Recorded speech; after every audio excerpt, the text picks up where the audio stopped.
हैं 2020-21 के राष्ट्रीय अंतर्राष्ट्रीय खेल प्लस मध्य प्रदेश की महत्वपूर्ण खेल गतिविधियों से। इसमें सबसे पहले आपको हम बता दें कि जो स्पोर्ट्स वाला सेक्शन है, निश्चित तौर पे यहाँ से जो भी प्रश्न आते हैं या तो आपसे बिल्कुल बन जाते हैं, सही हो जाते हैं, या तो जानकारी के अभाव में आपसे गलत हो जाते हैं। तो काफ़ी स्कोरिंग टॉपिक है। और इस समय जब परीक्षा के काफ़ी कम दिन रह गए हैं, आपको यूनिट 8 को बहुत बेहतर तरीके से करना चाहिए और जितना भी 1 से 1.5 साल का करंट अफेयर्स प्लस स्पोर्ट्स वाला पोर्शन है काफ़ी अच्छे से करना चाहिए। साथ ही साथ यूनिट जो 7 साइंस एंड टेक्नोलॉजी है इसको भी बहुत अच्छे से देख लेना चाहिए, और यूनिट 9 जो इंफॉर्मेशन टेक्नोलॉजी कंप्यूटर टेक्नोलॉजी, साथ ही यूनिट 10 आयोग। इसके अलावा मध्य प्रदेश से संबंधित यूनिट 1 हिस्ट्री, मध्य प्रदेश से संबंधित यूनिट 3 ज्योग्राफी और यूनिट 5 मध्य प्रदेश की पॉलिटी और मध्य प्रदेश की इकोनॉमी, है ना। इस पर भी हम एक कंप्लीट पूरा वीडियो बना देंगे अलग से, तो ये आप ज़रूर एक बार देख लेंगे। और ये हम काफ़ी कुछ बना चुके हैं, जो बच गया वो बना रहे हैं। साथ ही जनरल स्टडीज़ के अंतर्गत लास्ट मोमेंट पे जो है वो आप हिस्ट्री प्राचीन मध्यकालीन आधुनिक एक बार देख लें, पॉलिटी एक बार देख लें, इकोनॉमी एक बार रीड कर लें, और साथ ही साथ ज्योग्राफी इंडियन वर्ल्ड की कुछ काम की चीज़ें देख लें। निश्चित तौर पर जो नए टॉपिक्स हैं उसमें यूनिट 8, 7, 9 और 10 यहाँ से करीब 40% कोर्स रहेगा। 30% से 35% एमपी का और 30 से 35% जनरल स्टडीज़ का रहेगा। सारे ही टॉपिक पे आप बहुत इत्मीनान से फोकस करके पढ़ाई करेंगे और निश्चित तौर पे जो है आप अपना प्रीलिम्स का स्कोर कार्ड काफ़ी अच्छा कर पाएंगे। तो शुरुआत हम जो सर्वप्रथम यहाँ से कर रहे हैं नोवाक जोकोविच। आप देख रहे हैं ये नोवाक जोकोविच हैं, और ये इसलिए चर्चा में रहे क्योंकि हाल ही में नोवाक जोकोविच ने जो विंबलडन टूर्नामेंट 2021 है उस खिताब को जो है जीत लिया है। तो नोवाक जोकोविच से क्वेश्चन बन सकता है। सबसे महत्वपूर्ण बात यह है नोवाक जोकोविच के बारे में कि 2021 का इन्होंने विंबलडन जीता, क्योंकि 2020 के कैलेंडर में कोरोना के चलते विंबलडन की प्रतियोगिता नहीं हो पाई थी, और इस बार 2021 में नोवाक जोकोविच ने इस प्रतियोगिता को जीता।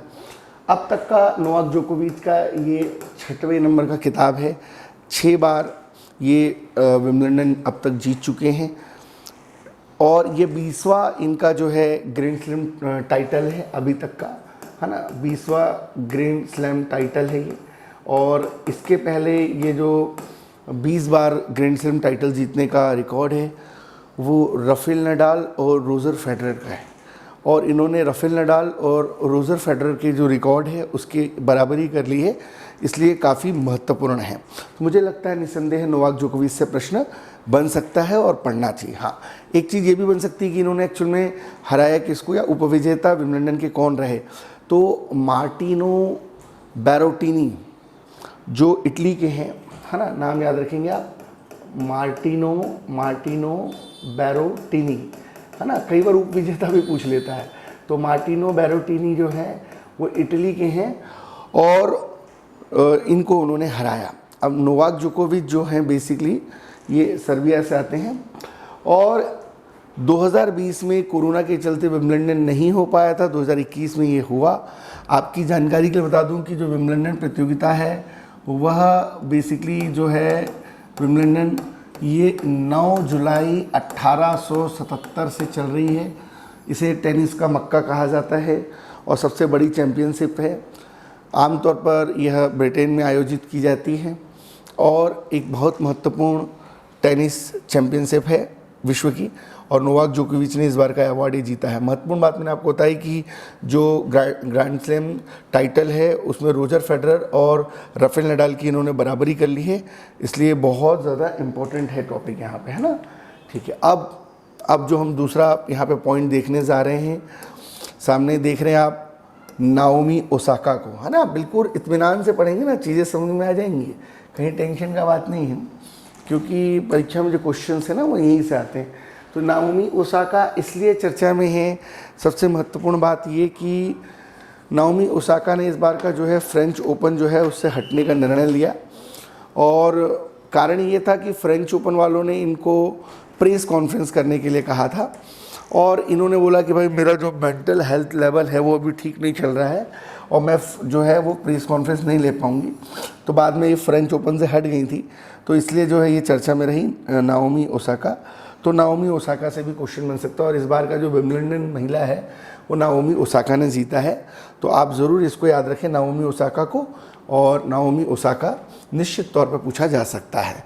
सामने स्क्रीन पे आप देख रहे हैं चारों ही टेनिस से जुड़ी हुई महत्वपूर्ण जो है चैम्पियनशिप्स के बारे में है। यहाँ पर ऑस्ट्रेलियन, फ्रेंच, विंबलडन और अमेरिकन, ये चारों के बारे में यहाँ पे डिटेल दी है। सर्वप्रथम मैं बता दूँ आपको, Australian open, French open, Wimbledon open और यूएस या अमेरिकन ओपन, ये इस बार किसने जीता है, इसके पहले ये जानना बहुत ज़रूरी है कि ये पूरे के पूरे जो टूर्नामेंट है ये कब, कहाँ, किस तरीके से आयोजित किए जाते हैं। टेनिस के अगर हम ओपन टूर्नामेंट की शुरुआत के बारे में बात करें तो सबसे पहले 1968 से जो है वो टेनिस का ओपन टूर्नामेंट आयोजित किया जाता रहा है ना। और टेनिस का जो ओपन टूर्नामेंट वो आयोजित किया जाता रहा। हमारा यूट्यूब पे एक 3 घंटे का खेलकूद का वीडियो है 2019-20 का, आप उसको भी एक बार सुन सकते हैं और उसमें भी आप काफ़ी डिटेल देख सकते हैं। परंतु ये वाला जो हमारा वीडियो है काफ़ी अपडेट और अपग्रेड है, और इसमें हम जो एग्ज़ाम ओरिएंटेड जो 25 जुलाई के लिए इम्पोर्टेंट है उस पर डिस्कशन कर रहे हैं। तो ये टेनिस ओपन जो 1968 से जो है बेसिकली स्टार्ट हुए थे। उसके बाद अगर हम बात करें ऑस्ट्रेलिया ओपन की, तो ऑस्ट्रेलिया ओपन जो है ये 1905 से जो है वो टूर्नामेंट आयोजित किया जा रहा है, जबकि जो फ्रेंच ओपन है वो 1891 से किया जा रहा है, विंबलडन 1877 से किया जा रहा है और यूएस ओपन 1881 से किया जा रहा है।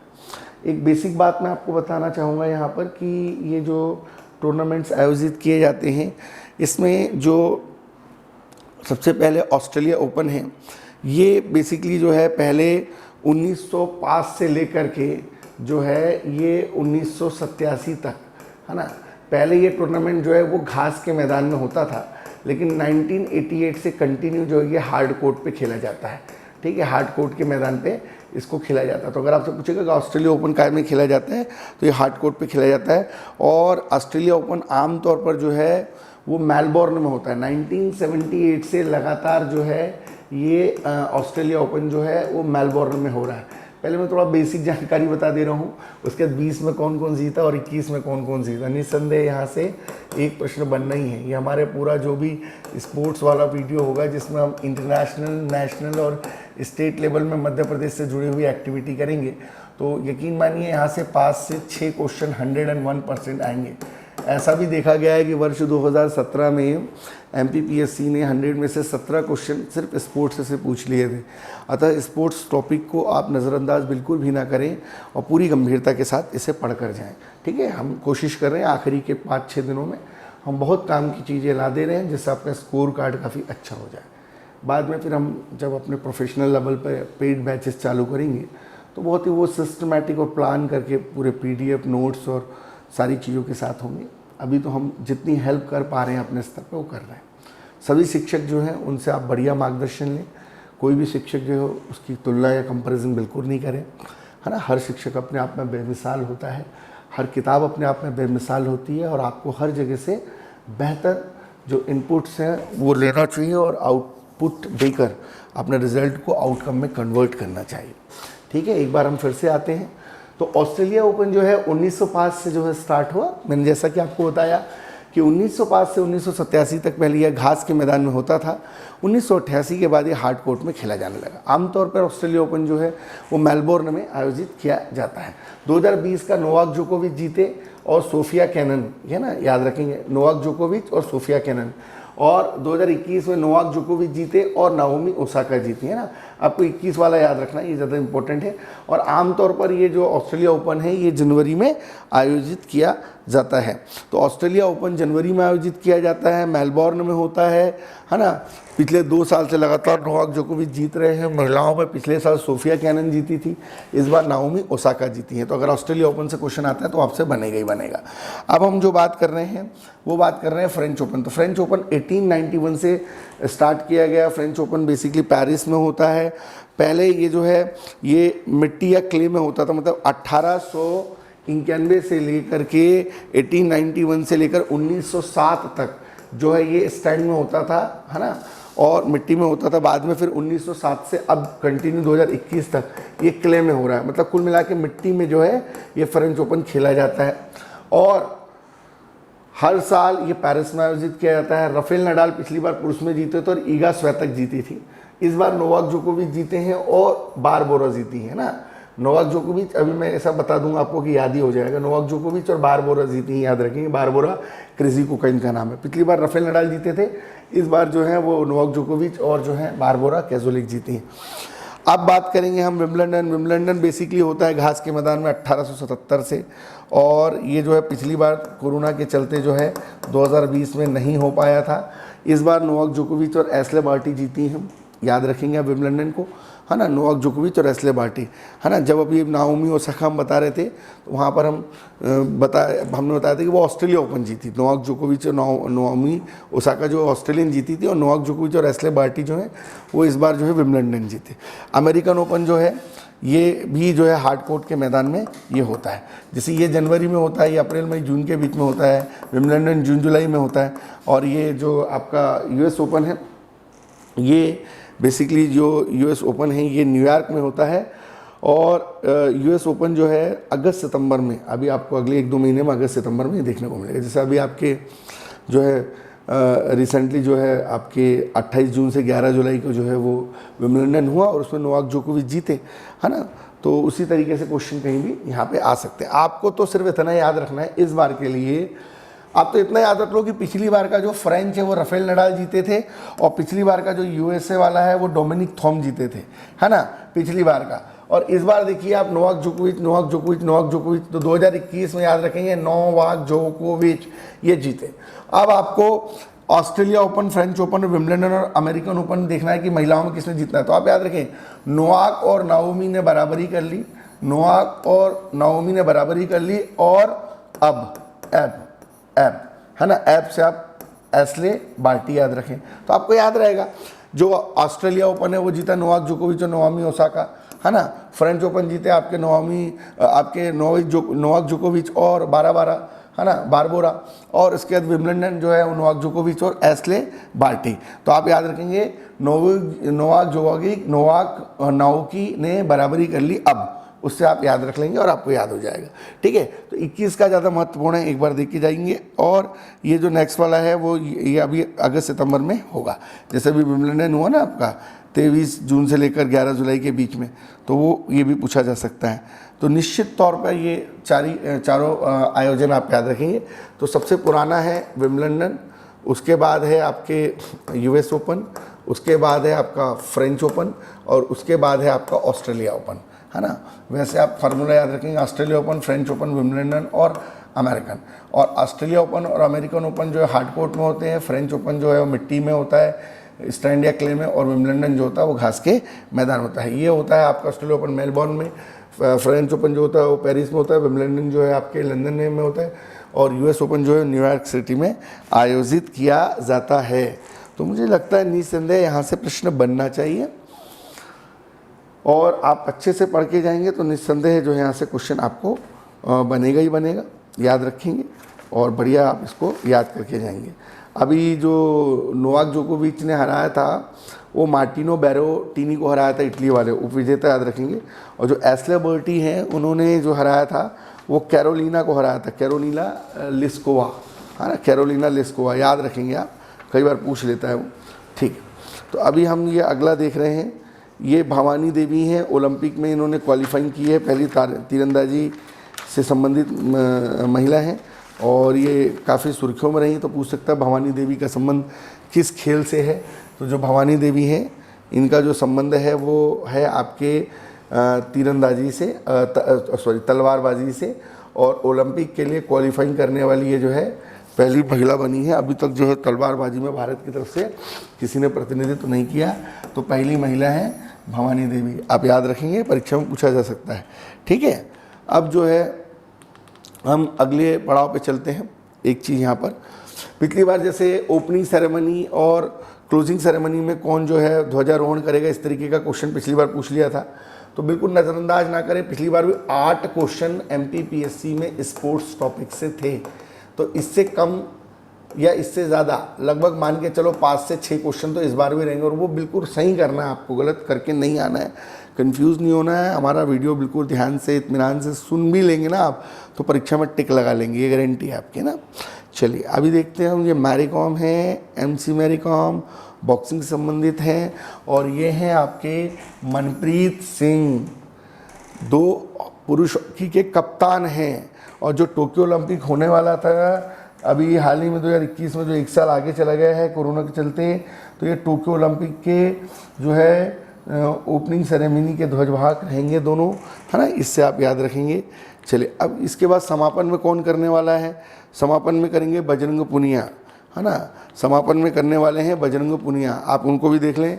ये बजरंग पुनिया टोक्यो के समापन समारोह में ये जो है ध्वजारोहण करेंगे, और इनका संबंध जो है मूलतः जो है वह कुश्ती से है, तो ये भी पूछा जा सकता है कि इनका किससे संबंध है। ठीक, अब जो है हम यहाँ पर अपने नेक्स्ट पड़ाव पे चलते हैं, ये हमने आपको बता ही दिया होनी। अब एक चीज़ और देखेंगे आप सामने, ये है आपके बिल्कुल काम की चीज़, बिल्कुल रिफाइनरी, बिल्कुल एग्ज़ाम ओरिएंटेड, है ना। ये मुक्केबाज सतीश हैं, ओलंपिक में क्वालिफाइंग करके इन्होंने अपनी जगह बनाई है हैवी वेट कैटेगरी में, और हैवी वेट कैटेगरी में इन्होंने जगह बनाई है। ये सतीश बहुत इम्पोर्टेंट है, मुक्केबाजी से संबंधित हैं, इम्पोर्टेंट है, पूछा जा सकता है। ठीक है, ये टोक्यो ओलंपिक के लिए क्वालिफाइंग किया है भारतीय तैराक साजन प्रकाश ने, ये साजन प्रकाश जी हैं, और ये जो है टोक्यो ओलंपिक के लिए जो है ये क्वालिफाइंग कर गए हैं। ठीक है, निश्चित तौर पे यहाँ से भी प्रश्न बन सकता है, तो आप बिल्कुल याद रखेंगे साजन प्रकाश का संबंध कैसे है।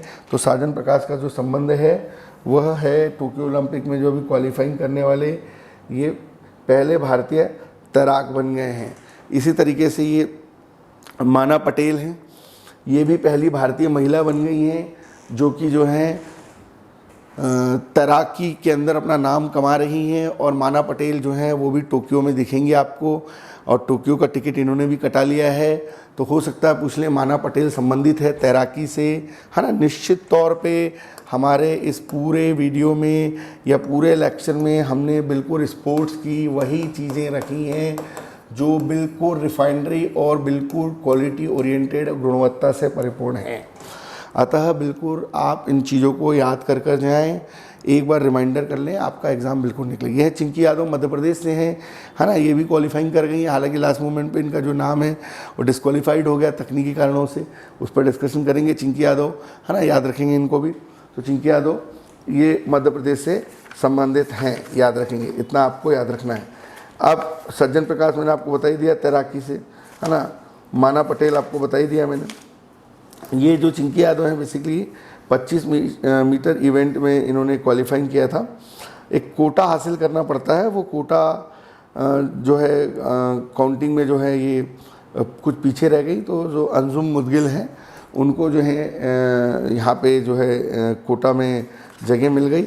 और साथ ही जो है ये अंजुम मुदगिल के अलावा जो एल्वेनील वैलरियन ये जो है इनको जो है ले आया जा रहा है। ये 25 मीटर जो निशानेबाजी है उसमें शूटिंग में जो है ये भी प्रतिनिधित्व करेंगी, तो इनका भी नाम आप याद रखें।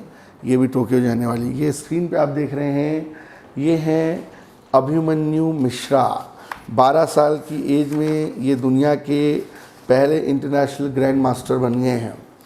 निश्चित तौर पे यहाँ से प्रश्न बन सकता है। एक्चुअली में USA की नागरिकता हासिल कर ली है इन्होंने और भारतीय मूल के हैं अभिमन्यु मिश्रा। 12 साल की एज में ये युवा मास्टर बन गए। इम्पोर्टेंट ये इसलिए है, एक संस्था है फेडरेशन ऑफ इंटरनेशनल जो है डैश चेस, जिसको हम इंटरनेशनल चेस फेडरेशन भी कहते हैं। ये इला रेटिंग के आधार पे जो है ये ग्रैंड मास्टर का अवार्ड देती है। और ये जो इंटरनेशनल चेस फेडरेशन इसका हेडक्वार्टर स्विट्ज़रलैंड में है। और ये अभी हाल ही में अभिमन्यु मिश्रा को जो है 30 जून को 2021 में जो है वो इंटरनेशनल ग्रैंड मास्टर बनाया गया है। अभी तक पूरी दुनिया में अगर देखें तो 1938 लोगों को जो है इंटरनेशनल ग्रैंड मास्टर बनाया गया है, उसमें से 67 जो हैं वो भारतीय हैं। तो ये जो अभिमन्यु मिश्रा हैं ये 67 नंबर के हैं जिनको ये इंटरनेशनल ग्रैंड मास्टर अवार्ड से नवाजा गया है। और विश्वनाथ आनंद पहले ग्रैंड मास्टर थे, इसके अलावा कोनेरू हम्पी, है ना। और इन्होंने अभी जो है लियोन मैजडोनोका उनको हराया है। ये अभी हंगरी में टूर्नामेंट हुआ था और हंगरी के इस टूर्नामेंट में जो अभिमन्यु मिश्रा जी हैं, इन्होंने लियोन मेंडोस्का को हराया। लियोन मेंडोस्का बेसिकली इंडियन ही है और इनको हराया। वैसे इसका जो नॉर्म्स ये होता है कि आपको इंटरनेशनल ग्रैंड मास्टर बनने के लिए टोटल जो 27 टूर्नामेंट होते हैं उसमें 2 में कंटिन्यू जीत हासिल करनी पड़ती है।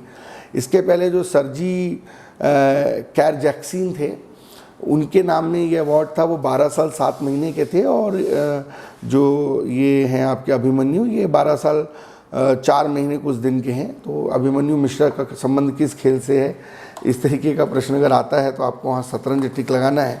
और ये ग्रैंड मास्टर बन गए हैं और अब तक भारत के 67 लोग ग्रैंड मास्टर बने हैं और इसके लिए एक इला रेटिंग होती है। जब हम डिटेल में शतरंज पढ़ाएंगे हमारे फाउंडेशन बैच में तो उस समय इस चीज़ पे हम डिटेल डिस्कशन करेंगे। ये दीपिका कुमारी और पेरिस में जो भी हाल ही में तीरंदाजी हुई उसमें इन्होंने 3 स्वर्ण पदक जीते हैं।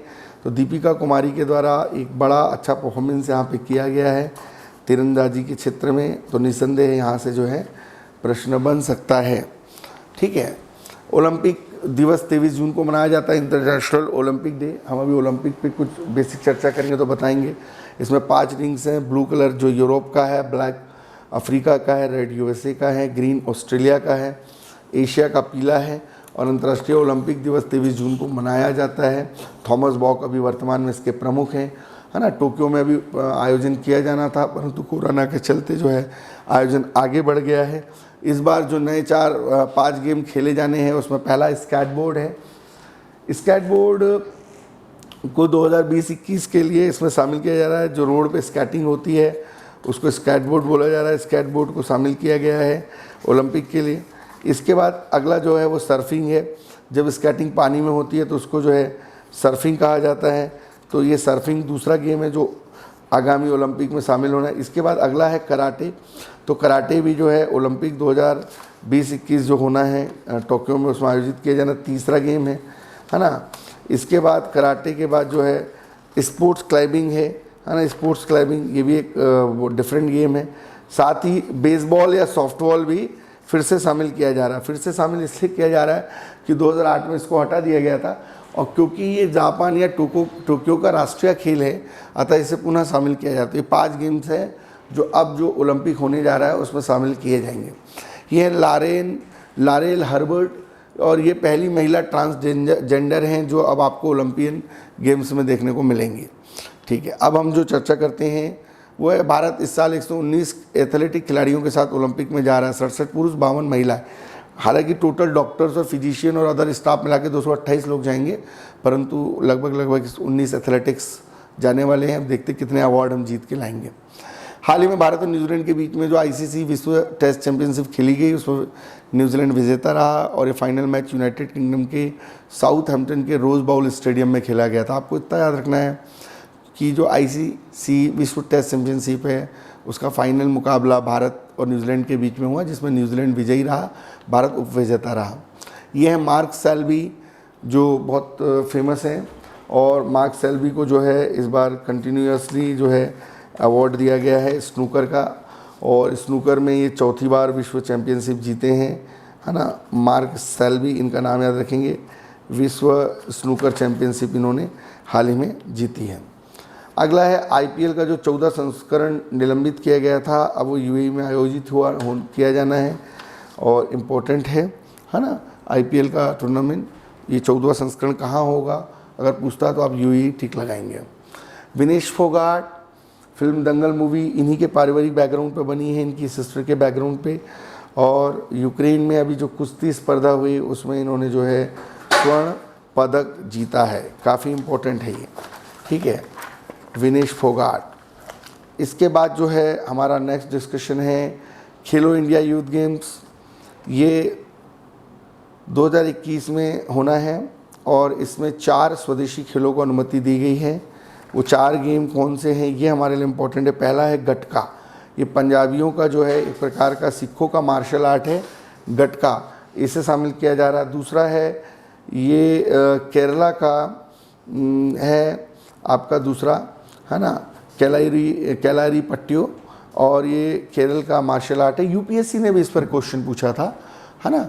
और वो जो केरला से संबंधित कथकली है, कहीं ना कहीं उस कथकली नृत्य से भी है प्रभावित है। तो पहला आपका यहाँ पे हमने बताया गटका, गटका के बाद आपका ये केलारी पट्टियू, और केलारी पट्टियू के बाद जो तीसरा ये है, ये आपका है थंगला। ये बेसिकली मणिपुर का मार्शल आर्ट है ना, ये भी शामिल किया गया है। और चौथा इम्पोर्टेंट जो है वो मल्लखम्ब है, क्योंकि मध्य प्रदेश ने 2013 में से राज्य खेल का दर्जा दिया है। और हाल ही में लाइफ टाइम अचीवमेंट अवार्ड इसके योगेश मालवीय जी जो मल्लखम्ब से संबंधित हैं उनके ट्रेनर को दिया गया है। तो ये जो खेल इंडिया गेम्स होने हैं उसमें इनको शामिल किया जाना एक बड़ी बात है। तो निश्चित तौर पे यहाँ से प्रश्न जो है वह बन सकता है। इसके बाद जो अगला है, बजरंग पुनिया को विश्व रैंकिंग जो कुश्ती में फर्स्ट स्थान दिया गया है ना। समापन सेरेमनी में टोक्यो में जो है ध्वजारोहण भी करेंगे, इसलिए भी इम्पोर्टेंट है, सुर्खियों में है। ठीक है, अगला जो पॉइंट है अंडर 17 वुमेंस वर्ल्ड कप जो है इंडिया में 2020 में होना था। तो अब कोरोना की वजह से जो है ये फीफा का अंडर 17 वुमेन कप जो है 2022 में जो है भारत में आयोजित किया जाना है। ठीक है, तो कहाँ होगा वुमेन कप, ऐसा पूछ सकता है, तो आप याद रखेंगे ये 2022 में होगा। नरेंद्र मोदी स्टेडियम जो है दुनिया का सबसे बड़ा क्रिकेट स्टेडियम बन गया है गुजरात में, इम्पोर्टेंट है, याद रखिएगा। ठीक है, इसके बाद मनिका बत्रा है, राष्ट्रीय टेबल टेनिस का इन्होंने हाल ही में खिताब जीता है। मनिका बत्रा का संबंध किस खेल से है? टेबल टेनिस से है। तो निश्चित तौर पर यहाँ से प्रश्न बन सकता है। यह है मिताली राज, अंतर्राष्ट्रीय क्रिकेट में इन्होंने 10,000 रन बनाए हैं। पिछली बार राष्ट्रीय खेलों में 10,000 रन बनाने वाली खिलाड़ी बनी थी, इस बार अंतर्राष्ट्रीय स्तर पर भी 10,000 रन पूरे करने वाली ये पहली जो है महिला बन गई हैं। इम्पॉर्टेंट है, याद रखना है इसको आपको। इसके बाद जो नेक्स्ट है ये है किरण पोलार्ड, 6 छक्के लगाने का रिकॉर्ड इनके नाम है। अंतर्राष्ट्रीय क्रिकेट में करने वाले ऐसे ये तीसरे खिलाड़ी हैं।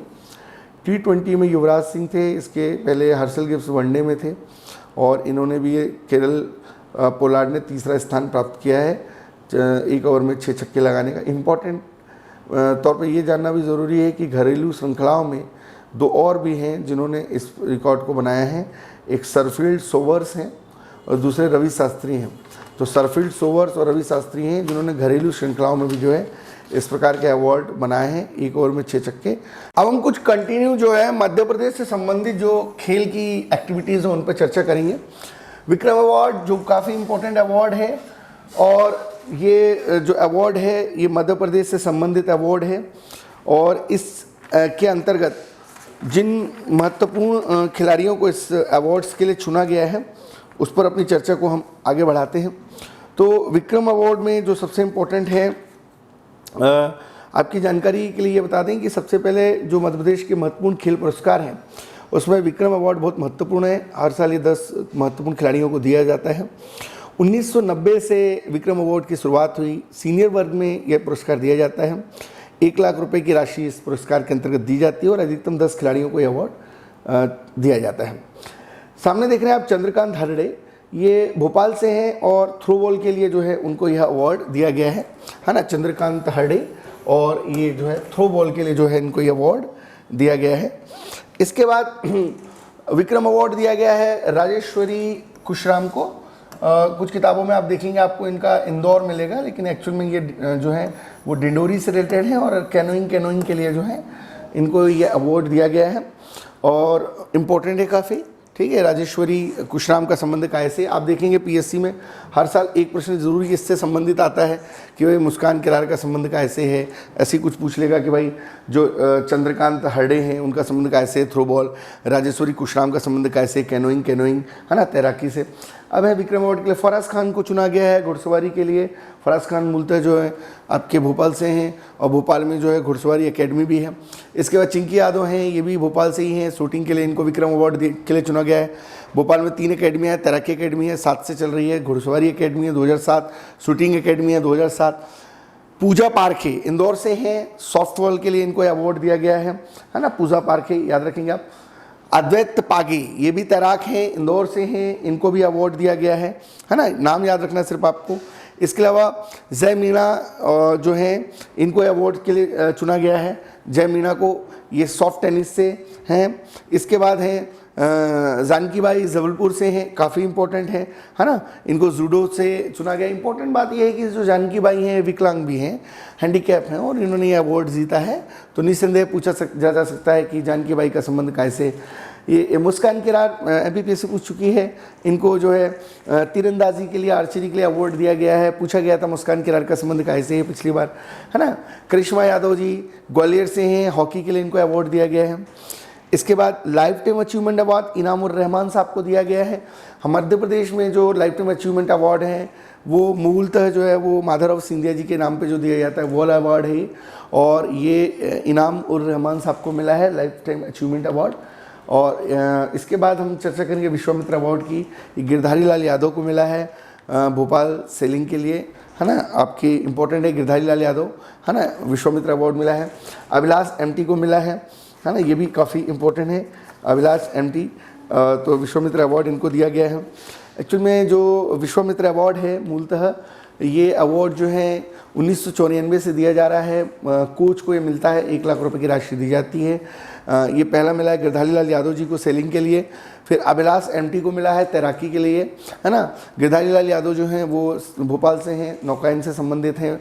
जब इनको पद्मश्री मिला था तब भी ये चर्चा में थे। परीक्षा ने प्रश्न पूछा था GL यादव के नाम से, और 2-3 बार पूछा हुआ है। अभिलाष MT ये तैराक हैं, है ना। ये ट्रेनर हैं और कोच हैं बड़े, इनको मिला है तैराकी के लिए। इसके बाद है शरद जपे, ये खो खो से संबंधित हैं, इनको भी ये विश्वामित्र अवार्ड दिया गया है।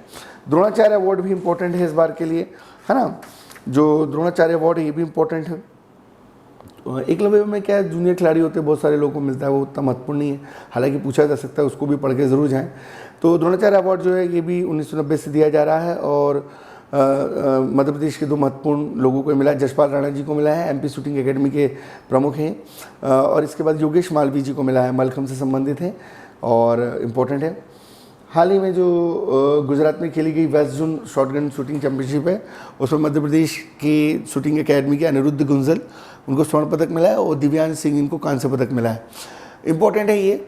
रूबीना फ्रांसिस, फरीदाबाद में जो प्रथम राष्ट्रीय पैरा शूटिंग चैंपियनशिप हुई है उसमें रूबीना फ्रांसिस को 10 मीटर एयर पिस्टल इवेंट में जो है वह स्वर्ण पदक दिया गया है। मनीषा कीर इंपॉर्टेंट है। हाल ही में जो कुवैत में first Asian online shooting championship आयोजित की गई उसमें कांस्य अवार्ड से इन्हें नवाजा गया है ना। पूछ सकता है कि मनीषा कीर का संबंध किस क्षेत्र से है, ठीक है। तो बहुत सारी चीज़ें हैं पढ़ने को। इम्पोर्टेंटली जो इम्पोर्टेंट है वही हम पढ़ेंगे।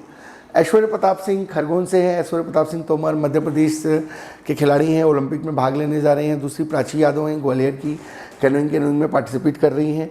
तो टोक्यो ओलंपिक में एक तो ऐश्वर्या जा रहे हैं मध्य प्रदेश से, ऐश्वर्य प्रताप सिंह तोमर खरगोन से।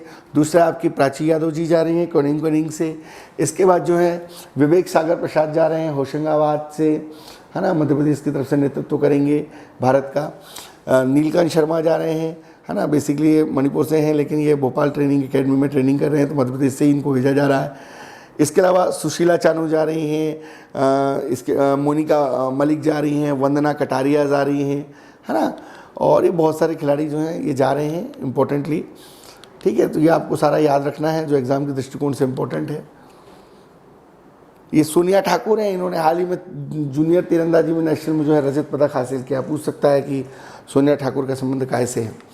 तो तमाम चीज़ें हैं यहाँ पर, आपके दृष्टिकोणात्मक तरीके से बहुत सारे प्रश्न बन सकते हैं। और कुछ हम अब ट्रेडिशनल स्पोर्ट्स भी देख लेंगे यहाँ पे, जो परीक्षा के दृष्टिकोण से काफ़ी महत्वपूर्ण है और यहाँ से प्रश्न बन सकते हैं।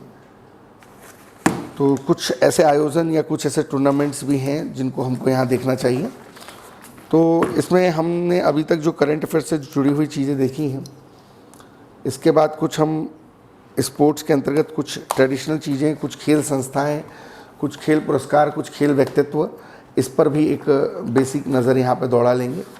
तो सबसे पहले हम इस पर डिस्कशन अपना करते हैं। ओलंपिक को हम थोड़ा देख लेते हैं। ओलंपिक एक बहुत बड़ी स्पर्धा है और निस्संदेह यहाँ से प्रश्न बन सकते हैं। तो जो सबसे इम्पोर्टेंट प्रश्न बन सकता है कि ओलंपिक का आयोजन जो है 3 तरीके का होता है। एक ग्रीष्मकालीन ओलंपिक होते हैं, एक शीतकालीन ओलंपिक होते हैं और एक पैरा ओलंपिक होते हैं। तो जो ग्रीष्मकालीन ओलंपिक हैं अभी 2016 में रियो डी जेनेरो में हुए थे, और पहली बार जो है ये जब आयोजित हुए थे 1896 में, ये एथेंस में हुए थे। और अभी जो लास्ट टाइम हुए थे 2016 में, वो रियो डी जेनेरो में हुए। इस बार के लिए इम्पोर्टेंट ये है कि नेक्स्ट जो है अभी ओलंपिक हमारा 32वां, ये 21 में होना था जापान के टोक्यो में, बट ये अब 22 में होगा। और इसके बाद जो नेक्स्ट वाला है वो 2024 में होगा फ्रांस में, है ना। तो ये इम्पोर्टेंट है। और सारी रिंग्स के कलर हमने आपको बताई दिए थे। ओलंपिक गान की शुरुआत 1958 से हुई थी। इंटरनेशनल ओलंपिक कमेटी ने इसको परमिशन दिया था। ओलंपिक मशाल की शुरुआत जो है वो 1936 से हुई थी। और ओलंपिक में शपथ या औथ की परंपरा 1920 से हुई थी। और भारत ने अब तक 8 बार ओलंपिक में जो है स्वर्ण पदक जीता है। पहली बार 1928 में एम्स्टर्डम में जीता था, 32 में लॉस एंजलिस में, 36 में बर्लिन में, 48 में लंदन में, 52 में हेलसिंकी में, 56 में मेलबॉर्न में। और इसके बाद जो है लास्ट में हमने मास्को में 1980 में हॉकी का स्वर्ण पदक जीता था। तो यहाँ से कुछ प्रश्न इस तरीके के बन जाते हैं। 2016 में जब रियो डी जेनेरो में टूर्नामेंट हुए थे तो उस समय पीवी सिंधु ने जो है बैडमिंटन में रजत जीता था, और साक्षी मलिक ने जो है वो कांस्य जीता था कुश्ती में। ठीक है, तो ये इंपॉर्टेंट है, ओलंपिक से संबंधित चीज़ें हैं, पूरी हिस्ट्री है। ओलंपिक की शुरुआत कब हुई, 776 ईसा पूर्व में, है ना। और इसका प्रथम आयोजन जो है 1896 में एथेंस से जो है माना जाता है। ठीक है, इस तरीके की जो ट्रेडिशनल चीज़ें हैं वो भी आप एक बार आपके पास जो भी संसाधन हो वहाँ से देख सकते हैं। यहाँ से शुरुआत हुई थी इसकी, और हर 4 साल में ये आयोजन होता है। विश्व की सबसे बड़ी चैम्पियनशिप है। और इम्पोर्टेंटली जो अगर देखा जाए तो ये ओलंपिक जो है अब जो नेक्स्ट जो है वो आपके टोक्यो में होना है। इसके बाद जो अगली चीज़ आपको बता दें कि इसमें कुछ आयोजन हैं जो आपको याद रखने चाहिए। जैसे 1896 में जो है एथेंस में हुआ था, याद रखेंगे। उसके बाद ये पेरिस में हुआ, फिर उसके 4 में जो है सेंट लुइस में हुआ, है ना। और इसके बाद जो है लगातार जो है कंटिन्यूस जो है टूर्नामेंट यहाँ पर होते रहे। ठीक है, तो सारे तो आप याद नहीं रख पाएंगे, लेकिन कुछ आपको ज़रूर याद रखना चाहिए। और टोक्यो के बाद जो नेक्स्ट होना है वो 2024 में जो है वो फ्रांस में होगा। ठीक है, ये आप याद रखें। तो ये देखिए 16 वाला जो है ये रियो डी जेनेरो में हुआ, 16 वाला, है ना। अलीबाबा को कॉन्ट्रैक्ट मिला है इसका, जो भी आयोजन होंगे। ये 2020 में होना था, लेकिन अब 2022 में होगा ये आपके टोक्यो में। और इसके बाद जो नेक्स्ट वाला होगा वो 2024 वाला होगा, वो फ्रांस में होने वाला है। ठीक है, आप तो अभी तक ये इतना याद रख लें, ये इम्पोर्टेंट है। ठीक है, अब जो नेक्स्ट है वो ये है कि जो ग्रीष्मकालीन पैरा ओलंपिक होते हैं, है ना। शीतकालीन तो हो गई है, ये 30 ओलंपिक, 30वां अभी जो होने वाला है वो 32वां है। हाँ, इम्पोर्टेंट जो है वो ये है कि ये तो ग्रीष्मकालीन ओलंपिक थे। शीतकालीन ओलंपिक जो हैं ये पहली बार हुए थे 1964 में ऑस्ट्रिया में। मतलब भारत ने पहली बार 1964 के ऑस्ट्रिया में पार्टिसिपेट किया था। जो पहली बार शीतकालीन ओलंपिक हुए थे वो 1924 में फ्रांस में हुए थे, है ना। तो यहाँ पर आप याद रखेंगे, ये तो ग्रीष्मकालीन हमने देखा, अब ये शीतकालीन भी आप याद रखेंगे, शीतकालीन ओलंपिक, है ना। ओलंपिक 3 तरीके के हैं ना, हमने पहला ग्रीष्मकालीन देखा। ग्रीष्मकालीन आपको बताया था मैंने, 1896 में पहली बार एथेंस में हुआ था, और 2016 वाला रियो डी जेनेरो में हुआ था। अब 2020-21 जो 22 में होना है वो आपका टोक्यो में होना है, और 2024 वाला जो है ये आपका होना है फ्रांस में। इसी तरीके से ये शीतकालीन ओलंपिक, तो शीतकालीन ओलंपिक जो है भारत ने 64 में पार्टिसिपेट किया था, ये हुआ था एक्चुअली 24 में पेरिस में। ठीक है, और अभी जो 22वां हुआ था 14 में, 22वां वाला जो 14 में हुआ था, ये शीतकालीन ओलंपिक का आयोजन 23वां वाला हुआ था पेंगयोंग में, है ना। पेंगयोंग में हुआ था। तो पेंगयोंग वाला जो हुआ था ये आपके 23वां था, मतलब 2014 वाला जो था वो पेंगयोंग में हुआ था, पेंगयोंग। और अभी इसके बाद जो नेक्स्ट हुआ था ये 2018 में, हाँ 2018 में हुआ था पेंगयोंग में, 18 में पेंगयोंग में। अब जो 2022 में होगा वो हमारे लिए इम्पोर्टेंट है। तो शीतकालीन ओलंपिक जो 2022 में होगा ये 25वें नंबर का होगा, ये इटली में होने वाला है ना। ये पूछ सकता है कि शीतकालीन ओलंपिक कहाँ होगा, शीतकालीन ओलंपिक होगा आपके इटली में, है ना। ग्रीष्मकालीन कहाँ होगा, ये होगा आपके टोक्यो में, है ना। और शीतकालीन, इसके अलावा पैरा ओलंपिक, तो पैरा ओलंपिक की जो शुरुआत है वो 1948 से लंदन में हुई, और अभी जो पैरा ओलंपिक रिसेंटली हुआ वो रियो डी जेनेरो में हुआ था, और पैरा ओलंपिक वहीं पे होते हैं जहाँ पर ग्रीष्मकालीन ओलंपिक होते हैं। तो अगला जो होगा नेक्स्ट वाला पैरा ओलंपिक वो भी टोक्यो में होगा। तो निसंदेह यहाँ से प्रश्न पूछा जा सकता है, आपको कंफ्यूज नहीं करना है ना। तीनों में आपको कंफ्यूज नहीं करना है, एक आपका ग्रीष्मकालीन हो गया, एक आपका शीतकालीन हो गया, आपका पैरा ओलंपिक हो गया, ठीक है। तो प्रश्न अगर बनेगा तो आप उसको देख लेंगे। इसके बाद जो नेक्स्ट पॉइंट है यहाँ पर, पिछली बार का परफॉर्मेंस है, वो पूछा जा सकता है किस किस को मिला, क्या हुआ, है ना। सबसे पहला अगर ओलंपिक में अवार्ड देखेंगे हम, तो 1952 में केडी जाधव को कुश्ती के लिए अवार्ड दिया गया था ना, पहला अवार्ड 1952 में। 96 में अटलांटा में जो है लेंडर पेस, सिडनी में कर्णम मल्लेश्वरी, एथेंस में राजवर्धन सिंह राठौर, बीजिंग में अभिनव बिंद्रा, व्यक्तिगत स्वर्ण पदक सुशील कुमार चर्चा में है इस समय, इसलिए इंपॉर्टेंट पूछ सकता है। इसके अलावा विजेंद्र कुमार मुक्केबाजी के लिए, लंदन में जो है विजय कुमार सुशील कुमार को मिला था।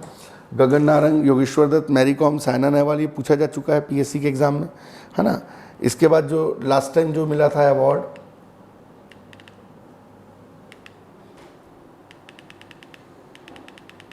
पीवी सिंधु, और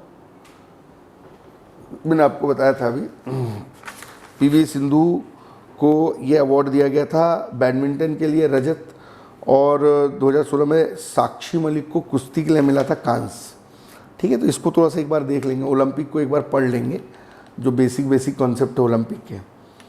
अब ओलंपिक से कई तरीके के प्रश्न बन सकते हैं कि भाई जो शीतकालीन ओलंपिक पहली बार कहाँ हुए थे, वर्तमान में कहाँ हो रहे हैं, है ना। पैरा ओलंपिक पहली बार कहाँ हुए थे, वर्तमान में कहाँ हो रहे हैं, है ना। इस तरीके के प्रश्न पूछे जा सकते हैं। इसके अलावा अभी अगला वाला नेक्स्ट ओलंपिक कहाँ होने वाला है, ठीक। अब हम बात करते हैं कॉमनवेल्थ गेम्स की। तो कॉमनवेल्थ गेम्स जो हैं बेसिकली बहुत महत्वपूर्ण गेम्स के अंतर्गत आते हैं। इन्हें राष्ट्रमंडल गेम्स भी जो है कहा जाता है। और 2022 में ये जो अगली बार होने वाले हैं वो यूके में होने वाले हैं, है ना। ये इसलिए इम्पोर्टेंट है। तो 2022 में ये होंगे यूके में, आगामी पूछता है वो, आगामी ही याद रखना। 2022 में यूके में होने वाले हैं, और वो 22वें नंबर के ही होंगे, ठीक है। पहली बार 1930 में हैमिल्टन में हुए, तो कई बार पूछ चुका है ना। ये पहली बार जो हुए थे फर्स्ट टाइम वो हैमिल्टन में हुए थे, हैमिल्टन कनाडा में है, और 1930 में, और अभी जो है यूके में होने वाले हैं। और जो इसके पहले 18 में हुए गोल्ड कोस्ट में हुए थे, गोल्ड कोस्ट ऑस्ट्रेलिया में, 18 वाला गोल्ड कोस्ट ऑस्ट्रेलिया में हुए थे। तो ये कॉमनवेल्थ गेम्स इंपॉर्टेंट है। पहली बार कॉमनवेल्थ गेम्स कहाँ हुए थे अगर ऐसा पूछता है तो आपको हैमिल्टन लगाना है 1930, और अभी हाल ही में कहाँ हुए थे 2018 में Gold Coast Australia. Next time कहाँ होंगे तो यूके में होंगे, है ना। इंपॉर्टेंट क्योंकि अभी मिल्खा सिंह का हाल ही में डेथ हो गया है, तो पूछ सकता है कि मिल्खा सिंह ने पहली बार स्वर्ण पदक कब जीता था। याद रखिएगा 1958 में कॉर्डिफ में, जो लंदन में, है ना, 1958 में जो लंदन के कॉर्डिफ में जो है वो मिल्खा सिंह के द्वारा जो है यहाँ पर पहली बार स्वर्ण पदक जीता गया था कॉमनवेल्थ में। तो ये इम्पोर्टेंट है। और मिल्खा सिंह ने इसमें 440 गज दौड़ जीत कर जो है ये अवार्ड अचीव किया था। तो क्योंकि इनका डेथ हो गया इसलिए इम्पोर्टेंट है, तो इसको थोड़ा देख लेंगे कॉमनवेल्थ गेम्स के संदर्भ में। 2022 में कॉमनवेल्थ कहाँ होने वाले हैं, पहले ये डरबन में होने वाले थे, लेकिन अब ये ब्रिटेन के बर्किंघम में होने वाले हैं। पहली बार कहाँ हुए थे, 1930 में हुए थे। तो ऐसे प्रश्न बन सकते हैं, मिल्खा सिंह वाले टॉपिक से भी आप थोड़ा पढ़ के जाएंगे, है ना। ये देख लेंगे आप बेसिकली कहाँ कहाँ कब हुए, ऐसा कुछ पूछ सकता है। 1930 से स्टार्ट हुए, ब्रिटिश एम्पायर खेल पहले नाम था, 78 से इन्हें कॉमनवेल्थ के नाम से जाना जाने लगा, है ना। भारत 1934 में कॉमनवेल्थ गेम्स में पहली बार पार्टिसिपेट किया था। 34 में पहली बार कांस्य पदक रशीद अनवर को मिला था, जैसे जीडी जाधव को 1952 में ओलंपिक में मिला था। और ये कॉमनवेल्थ जो है अब तक सबसे ज़्यादा जो है 12 बार ऑस्ट्रेलिया ने जीता है। अच्छा परफॉर्मेंस ऑस्ट्रेलिया का हर साल रहता है यहाँ पे। इसके बाद 1930 में पहली बार हैमिल्टन में हुआ, तो उसमें 11 देश पार्टिसिपेट कर रहे थे। 34 में लंदन में हुआ, उसमें 16 देश पार्टिसिपेट कर रहे थे। इस तरीके से देखेंगे आप 38 में सिडनी, 42 में ऑकलैंड, 54 में कनाडा, 58 में कार्डिफ, इसी में मिल्खा सिंह ने अवार्ड जीता था। 35 देशों में भारत भी पार्टिसिपेट कर रहा था। तो लगातार आप देखेंगे कि कब कब कहाँ कहाँ हुए हैं। आप नेक्स्ट में देखेंगे कि ये 2018 में गोल्ड कोस्ट ऑस्ट्रेलिया में, उसके पहले ग्लासगो में हुए थे। 2010 का नई दिल्ली में हुआ था। 22 वाला जो है वो बर्किंघम में होना है। पहले ये डरबन में होना था, लेकिन अब बर्किंघम में होने वाला है आयोजन। तो ये इम्पोर्टेंट है, देख लेंगे आप। इसके बाद जो हम चर्चा करेंगे, अपना डिस्कशन करेंगे, है ना, ऑस्ट्रेलिया पिछली बार जीता था, फर्स्ट नंबर था, भारत का सेकंड पोजीशन था। यहाँ पे हमेशा ऑस्ट्रेलिया अच्छा परफॉर्मेंस करता है कॉमनवेल्थ के अंतर्गत। अब जो नेक्स्ट पॉइंट है यहाँ पर, वो है आपके एशियाई खेल। तो एशियाई गेम बहुत इम्पोर्टेंट है। पहली बार एशियाई खेल जो हैं वो नई दिल्ली में हुए थे। भारत को उस समय सेकेंड स्थान था, और उसके बाद 54 में मनीला में हुए, फिर कंटिन्यूस इस तरीके से चलते रहे। जो 17वें नंबर के 2014 वाले वो इंचियोन में हुए थे, और भारत का उसमें 8th रैंक था। और 18 वाले जो एशियाई खेल हैं वो जकार्ता में हुए। 18वें वाले जो एशियाई खेल हैं वो जकार्ता में हुए। पंडित नेहरू और एंटनी डेमोलो के प्रयासों से एशियाई गेमों की शुरुआत हुई, हमेशा आगे की ओर इसका ध्येय वाक्य है। 1951 में पहली बार नई दिल्ली में जब शुरुआत हुई थी तो जंतर मंतर को शुभंकर रखा गया था। 82 में दिल्ली में हुए तो उसमें अप्पू हाथी इसका शुभंकर था। और भारत हमेशा ही एशियाई खेलों में अच्छा परफॉर्मेंस करता है। 2018 में जकार्ता और पालेमबांग में इंडोनेशिया में हुए, जकार्ता और पालेमबांग में हुए। और 2022 में चीन के झोंगझू में होने वाले हैं, 22 में चाइना में होने वाले हैं, याद रखेंगे। और एशियाई खेलों की तरह शीतकालीन एशियाई गेम्स भी होते हैं, और 1986 से जापान के सोपारो में हो रहे हैं। और अभी 8वां वाला भी 2017 में हुआ था, और सोपारो में ही हुआ था। और जो नेक्स्ट वाला है 9वां वाला, वो भी सोपारो में ही होने वाला है। ये आप याद रखेंगे कि भाई 1951 में जो है एशियाई गेम्स जो हैं वो नई दिल्ली में हुए थे, है ना, नई दिल्ली में हुए थे। उसके बाद आप कंटिन्यूस देखेंगे कि कहाँ कहाँ कब कब हुए। तो एशियाई गेम्स जो हैं ये इम्पोर्टेंट है काफ़ी। 18 वाले ये जकार्ता और पालेमबांग में हुए, और अब जो 2022 वाला होना है, 2022 वो चाइना में होना है। ठीक है, ये 18 हुआ था जकार्ता में, और 22 जो होगा वो चाइना में होने वाला है। ठीक है, ये आपके एशियाई खेल हो गए। बहुत इंपॉर्टेंट टॉपिक्स हैं, सारे कवर कर रहे हैं हम। कोशिश हमारी है कि कुछ भी छोड़े ना, और ट्रेडिशनल और करेंट अपडेट सारा कुछ हम यहाँ पर ले लें। नेक्स्ट जो है हम राष्ट्रीय खेलों पे चर्चा करते हैं। राष्ट्रीय खेलों की अगर हम बात, हमारा ओलंपिक हो गया, ओलंपिक के बाद जो हमारा कॉमनवेल्थ होगा, कॉमनवेल्थ के बाद हमारा जो है वो आपके एशियाई गेम्स हो गया। राष्ट्रीय खेलों की अगर हम बात करें तो राष्ट्रीय खेल इम्पोर्टेंट है। 1985 से जो है राष्ट्रीय खेलों का आयोजन जो है वो किया जाता रहा है।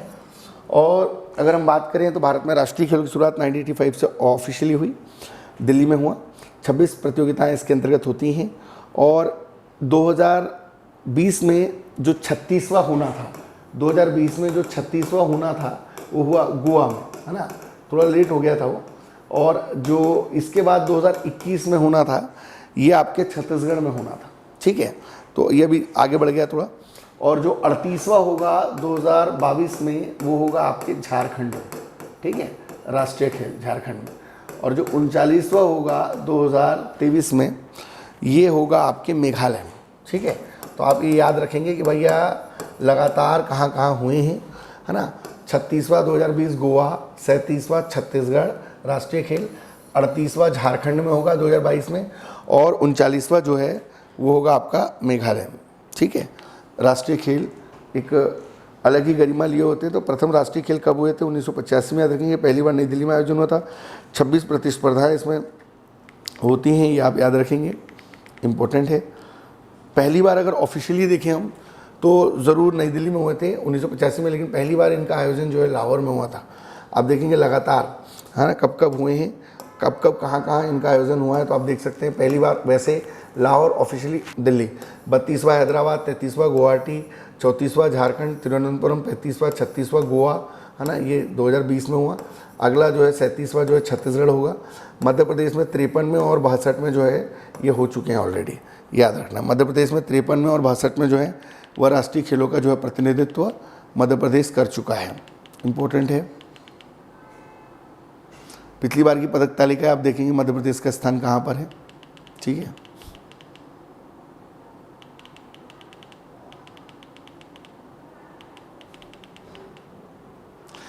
बात करते हैं दक्षेस की, सेफ गेम्स। दक्षेस जो है इन्हें साउथ एशियन गेम्स के नाम से जाना जाता है और 1984 में इसका प्रारंभ हुआ। शांति, भाईचारा, उन्नति इसका उद्देश्य रहा है। 2 साल के अंतराल में यह होता है। 84 में पहली बार काठमांडू में हुआ था। उसके बाद 85 में ढाका, 87 में कोलकाता और 89 में इस्लामाबाद, 91 में कोलंबो, 93 में जो है ढाका, 95 में चेन्नई, है ना। बहुत सारे आपको जो इम्पोर्टेंट याद रखना है, लाइसेंस 16 में गुवाहाटी में हुआ था, ये याद रखना आपको, 16 में गुवाहाटी में हुआ था, ठीक है। 2016 में यह गुवाहाटी में हुआ था, गुवाहाटी में। और 2019 में काठमांडू में प्रस्तावित था, तकनीकी कारणों से ये हो नहीं पाया, ठीक है। अब तक भारत में जो है 87 में कलकत्ता में हुआ, 95 में चेन्नई में हुआ, है ना, ये याद रखना आपको ना। 87 में जो है ये आपके कोलकाता में हुआ, 87 में आपके कोलकाता में हुआ, 87 में 87 में कोलकाता में हुआ, 95 में जो है वो आपके चेन्नई में हुआ, 95 में जो है वो आपके चेन्नई में हुआ। तो ये इंपॉर्टेंट है, पूछ सकता है अब तक सेफ खेलों का भारत में आयोजन कब कब हुआ। 87 में हुआ कोलकाता में, 95 में हुआ आपकी चेन्नई में, 2016 में हुआ गुवाहाटी में। अब तक 3 बार आयोजन हो चुका है। दक्षेस खेलों की शुरुआत 84 से हुई। प्रथम दक्षेस काठमांडू में हुए थे और दक्षेस खेल परिषद जो है 83 में बनी थी। डाट के अंतर्गत जो हमारा खेल से संबंधित संस्थाएं दिया हुआ टॉपिक, उनको हम देख लेते हैं कौन कौन सी खेल संस्थाएं इंपॉर्टेंट है और खेल से संबंधित कौन कौन से महत्वपूर्ण पुरस्कार हैं जो इम्पोर्टेंट है ना। इसके अलावा जो अदर चीज़ें हैं वो हमने आपको काफ़ी कुछ जो करंट से और जनरल नॉलेज से जोड़ के बता दी हैं, ठीक है। तो जो स्पोर्ट्स वाला सेक्शन है वो काफ़ी कुछ आपका यहाँ पे कवर हो जाएगा, ठीक है। हमने कुछ करंट की एक्टिविटीज़ स्पोर्ट्स की बता दी, कुछ बेसिक जनरल नॉलेज करंट का बता दिया, इतना ही आपको पढ़ना है। अब कुछ हम खेल संस्थाएं और कुछ पुरस्कार बता देते हैं जिससे आपको चीज़ें यहाँ पे समझ में आ जाएगी। तो सबसे पहले हम बात करते हैं संस्थाओं की। जैसे पिछली बार एक संस्था से क्वेश्चन दे दिया था उन्होंने, तो निश्चित तौर पे उसका हेडक्वार्टर वगैरह पूछ लिया था। तो कुछ हम संस्थाएं देख लेते हैं जो इम्पोर्टेंट है ना, और वो संस्थाएं जो हैं आपको यहाँ पर फाइनली जो है पढ़ना है ताकि आप जो है एग्ज़ाम को क्रैक कर पाएँ। पहली जो संस्था है वो इंटरनेशनल क्रिकेट काउंसिल है ना, इंटरनेशनल क्रिकेट काउंसिल। तो इंटरनेशनल क्रिकेट काउंसिल के बारे में थोड़ा देख लेंगे हम क्या है। इसके अलावा इंटरनेशनल हॉकी फेडरेशन है, इंटरनेशनल जो है हॉकी फेडरेशन है, इसको भी हम देख लेंगे इंटरनेशनल हॉकी फेडरेशन क्या है, क्योंकि आपके सिलेबस में विश्व, भारत और मध्य प्रदेश की प्रमुख संस्थाएं दी हुई हैं। इसके अलावा इंटरनेशनल वॉलीबॉल फेडरेशन है, इंटरनेशनल जो है volleyball federation, international volleyball federation है। इसके साथ ही फीफा है ना, फीफा के बारे में हम थोड़ा सा बेसिक देख लेंगे क्या है फीफा के बारे में। साथ ही हम जो आपके कुछ और संस्थाओं में जो है इम्पोर्टेंट अगर देखें तो international association for athletic federation, जिसका पिछली बार हेडक्वार्टर पूछा था, international association for athletic federation, ये टॉपिक देख लेंगे, बहुत इंपॉर्टेंट है। लास्ट टाइम इसका हेडक्वार्टर पूछ लिया था।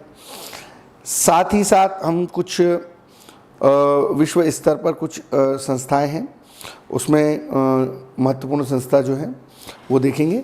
इसके अलावा जो है भारत की एक प्रमुख संस्था जो है हॉकी इंडिया भी इम्पोर्टेंट है, हम देख लेंगे। हॉकी इंडिया से क्वेश्चन कई बार आ जाता है। साथ में board cricket control of India, board cricket control of India, ये भी एक महत्वपूर्ण संस्था है। और इसके साथ जो है वो all India football federation, all India football federation, इसको भी हम देख लेंगे। कुछ और भी चीज़ें हम यहाँ पे अपने डिस्कशन को कंटिन्यू में रखेंगे। तो सबसे पहले हम जो चर्चा कर रहे हैं वो इंटरनेशनल क्रिकेट काउंसिल के बारे में कर रहे हैं। तो इंटरनेशनल जो क्रिकेट काउंसिल है, अगर हम उसकी बात करें, इंटरनेशनल क्रिकेट काउंसिल की बात करें तो 1909 में इंग्लैंड में इंपीरियल क्रिकेट कॉन्फ्रेंस के नाम से जो है वो ऑस्ट्रेलिया, इंग्लैंड और दक्षिण अफ्रीका ने मिलकर इसको स्थापित किया 1909, ठीक है। 1909 में जो है ये इस्टेब्लिशमेंट हुआ, जिसमें ऑस्ट्रेलिया, इंग्लैंड और दक्षिण अफ्रीका, है ना, ये तीनों ने इसको मिलकर बनाया। ऑस्ट्रेलिया, इंग्लैंड और दक्षिण अफ्रीका ने मिलकर जो है इस महत्वपूर्ण संस्था को बनाया। बाद में फिर उत्तरोत्तर जो है 1965 आते आते जो इंपीरियल क्रिकेट कॉन्फ्रेंस नाम था इसका नाम अंतर्राष्ट्रीय क्रिकेट कॉन्फ्रेंस कर दिया गया और ये इंटरनेशनल क्रिकेट कॉन्फ्रेंस बन गया। जो इंपीरियल क्रिकेट काउंसिल था वो इंटरनेशनल क्रिकेट कॉन्फ्रेंस बन गया और बाद में 1989 आते आते ये इंटरनेशनल क्रिकेट काउंसिल के नाम से जाना जाने लगा। पहले ये इंपीरियल क्रिकेट कॉन्फ्रेंस था, फिर ये इंटरनेशनल क्रिकेट कॉन्फ्रेंस हुआ, बाद में ये इंटरनेशनल क्रिकेट काउंसिल के नाम से जाना जाने लगा। इसका हेडक्वार्टर जो है वो दुबई में है, संयुक्त अरब अमीरात में, और विश्व की क्रिकेट प्रतियोगिताओं की एक नियंत्रक और नियामकीय संस्था के तौर पर यह संस्था काम करती है। और जिस तरीके से पूरे दुनिया में खेल के विकास में दिन प्रतिदिन वृद्धि होती जा रही है, तो उनको संचालित करने के लिए, प्रतियोगी गतिविधियों को संचालित करने के लिए संस्थाएं होती हैं जो खेल का नियम बनाती हैं, नियंत्रण करती हैं, साथ ही साथ ये समय समय पर खिलाड़ियों को प्रोत्साहन भी देती रहती हैं। तो ये इम्पोर्टेंट संस्था है। इसके बाद हम बात करेंगे जो है इंटरनेशनल हॉकी फेडरेशन की। तो फेडरेशन ऑफ इंटरनेशनल हॉकी जिसको बोला जाता है, फेडरेशन ऑफ इंटरनेशनल हॉकी, ये 7 जनवरी 1924 को बना, है ना। 7 जनवरी 1924 को जो है इस संस्था की जो है वो स्थापना की गई, 7 जनवरी 1924 को। और इसका जो मुख्यालय है वो लुसाने में है, स्विट्ज़रलैंड में। इसका जो हेडक्वार्टर है वो है आपके लुसाने में, आपके स्विट्ज़रलैंड में। इम्पोर्टेंट संस्था है। इसके बाद है फीफा। तो फीफा भी एक इम्पोर्टेंट संस्था है, फीफा भी एक इम्पोर्टेंट संस्था है, ठीक है। फीफा के बारे में थोड़ा देख लें। फेडरेशन इंटरनेशनल दी फुटबॉल एसोसिएशन मई 1904 में बना, फुटबॉल की नियामक संस्था है और ज्यूरिख स्विट्ज़रलैंड में इसका हेडक्वार्टर है। ज्यूरिख स्विट्ज़रलैंड में इसका जो है हेडक्वार्टर है। इसके बाद जो है आपके वॉलीबॉल महासंघ है, ये 1947 में बना, ये पेरिस में है। बास्केटबॉल महासंघ है, ये 32 में बना, जेनेवा में हेडक्वार्टर है। टेबल टेनिस महासंघ है, ये 26 में बना, बर्लिन में है। बैडमिंटन संघ है, ये 34 में बना, है ना। और ऐसे बहुत सारे संघ हैं। सबसे इम्पोर्टेंट जो परीक्षा के दृष्टिकोण से जो पिछली बार भी पूछ लिया था, international association for athletic federation, है ना, ये इम्पोर्टेंट है। ये पिछली लास्ट टाइम भी पूछा था परीक्षा में, इसका हेडक्वार्टर पूछा था। तो ये एथलेटिक के खेल के लिए 17 जुलाई 1912 को संस्था बनी थी। 17 जुलाई 1912 को international association for athletic federation बना था और इसका जो हेडक्वार्टर है वो मोनाको में है। ये पूछा था कि इसका हेडक्वार्टर कहाँ पर है। इसका हेडक्वार्टर जो है वह मोनाको में है, याद रखेंगे आप। इसका हेडक्वार्टर जो है मोनाको में है, उसके मोंटे कार्लो करके एक जगह है, वहाँ पर ये स्थित है, international association for athletic federation का। इसके अलावा जो the federation international dash SH है, शतरंज से संबंधित संस्था, federation association for dash SH, ये भी जो इला रेटिंग देती है, ग्रैंड मास्टर का दर्जा देती है, इंपॉर्टेंट है। 20 जुलाई 1924 को जो है फ्रांस में जो है ये संस्था बनी और इसका आदर्श वाक्य हम लोग एक साथ हैं। उसका हेडक्वार्टर जो है लुसेन एथेंस में है, ग्रीस में, हाँ, याद रखेंगे आप। इसके साथ ही जो अगर हम संस्था की बात करें तो एशिया की प्रमुख संस्था जो है एशियन फुटबॉल फेडरेशन, ये 54 में मनीला में बना, है ना। एसोसिएशन फुटबॉल एसोसिएशन ये 54 में मनीला में बना, याद रखेंगे। साथ ही हम बात करेंगे हॉकी इंडिया की। 20 मई 2009 को ये बना हॉकी इंडिया इम्पोर्टेंट है। हॉकी इंडिया जो है ये 2009 में जो है इसका एस्टैब्लिशमेंट हुआ 20 मई को। और हॉकी इंडिया भारत में हॉकी की जो भी गतिविधियां उनको संचालित करती है। 2014 में भारत सरकार ने इसे देश की एकमात्र संस्था के तौर पर हॉकी इंडिया को जो है ऑफिशियली जो है मान्यता दी। Board cricket control of India, ये भी इम्पोर्टेंट है। Board cricket control of India जो है दिसंबर 1928 में यह बना और ये board cricket control of India Tamil Nadu society पंजीकरण अधिनियम के अंतर्गत है। सभी क्रिकेट संघों में प्रमुख है, राष्ट्रीय स्वायत्त शासी संस्था के तौर पर काम कर रहा है। मुंबई में जो इसका हेडक्वार्टर है। ई ग्रेबन जो है इसके पहले चेयरमैन थे और वर्तमान में जो है सौरभ गांगुली हैं। और आपको पता ही है board cricket control of India किस तरीके से कार्य करता है, क्या इसकी गतिविधियाँ होती हैं। इसके बाद जो अगला है भारतीय ओलंपिक संघ, इंटरनेशनल ओलंपिक एसोसिएशन, ये 1927 में बना। इंटरनेशनल ओलंपिक एसोसिएशन हेडक्वार्टर नई दिल्ली में है और महत्वपूर्ण संस्था के तौर पर ये काम कर रहा है। इसके बाद sports authority of India, sports authority of India, ये साइन बहुत इंपॉर्टेंट, बहुत ज़्यादा इंपॉर्टेंट है, मोस्ट टाइम पे आप इसको कह सकते हैं, है ना। स्पोर्ट्स अथॉरिटी ऑफ इंडिया 1984 में ये बना, 1984 में स्पोर्ट्स अथॉरिटी ऑफ इंडिया बना। इस नेताजी सुभाष चंद्र बोस संस्थान पटियाला एक हेडक्वार्टर, दूसरा Lakshmibai national college of physical education Thiruvananthapuram में, और साई का जो हेडक्वार्टर है स्पोर्ट्स अथॉरिटी ऑफ इंडिया का वो नई दिल्ली में है। इसके बहुत सारे रीजनल केंद्र हैं, बेंगलोर, गांधीनगर, चंडीगढ़, कोलकाता, इम्फाल, गुवाहाटी, भोपाल, मुंबई, लखनऊ और सोनीपत में, और ये बहुत महत्वपूर्ण संस्था के तौर पे काम करता है। इसके अलावा पारसी क्रिकेट क्लब है, 1890 में बना। पारसी क्रिकेट क्लब, ये कई बार पूछ लेता है, पारसी क्रिकेट क्लब है ना, मध्य प्रदेश का बहुत फेमस क्लब है पारसी क्रिकेट क्लब, 1890, याद रखेंगे इसको। पारसी क्रिकेट क्लब 1890 में बना, मध्य प्रदेश के इंदौर में, और इसी क्लब के साथ मध्य प्रदेश में क्रिकेट की शुरुआत हुई। एमपी क्रिकेट एसोसिएशन 1941 में बना, और 56 में नाम जो है, पहले उसका नाम होलकर था, और होलकर एसोसिएशन था, पहले नाम उसका होलकर एसोसिएशन था, और होलकर एसोसिएशन से जो नाम 1941 में था, बाद में 56 आते आते मध्य प्रदेश क्रिकेट एसोसिएशन हो गया। ये भी एक बहुत फेमस क्रिकेट एसोसिएशन है, इसका हेडक्वार्टर भी मध्य प्रदेश के अंदर है। बैडमिंटन एसोसिएशन 1946 में जो है वो जबलपुर में बना। टेबल टेनिस एसोसिएशन जो है 57 में जबलपुर में बना, है ना, याद रखेंगे। बैडमिंटन वाला जो है याद रखना है आपको, बैडमिंटन एसोसिएशन 46 में बना जबलपुर, बैडमिंटन एसोसिएशन 46 में बना जबलपुर। और टेबल टेनिस वाला जो है, ये टेबल टेनिस एसोसिएशन जो है ये भी 57 में बना आपके जबलपुर। इसके बाद जो मध्य प्रदेश क्रीड़ा परिषद है, याद रखना है, मध्य प्रदेश क्रीड़ा परिषद, आपकी जितनी संस्थाएं काम की वो सारी देख लेना आपको ना, बाकी बहुत कुछ आपने हमने ट्रेडिशनल उसमें देख लिया। तो मध्य प्रदेश क्रीड़ा परिषद जो है 1960 में बनी, 1960 में बनी, 1960 में। और 2011 में क्रीड़ा परिषद के स्थान पर जो है खेल प्राधिकरण कर दिया गया। खेल मंत्री जो है इसके अध्यक्ष होते हैं। ये भी प्रश्न पूछा हुआ है कि क्रीड़ा परिषद के अध्यक्ष कौन होते हैं।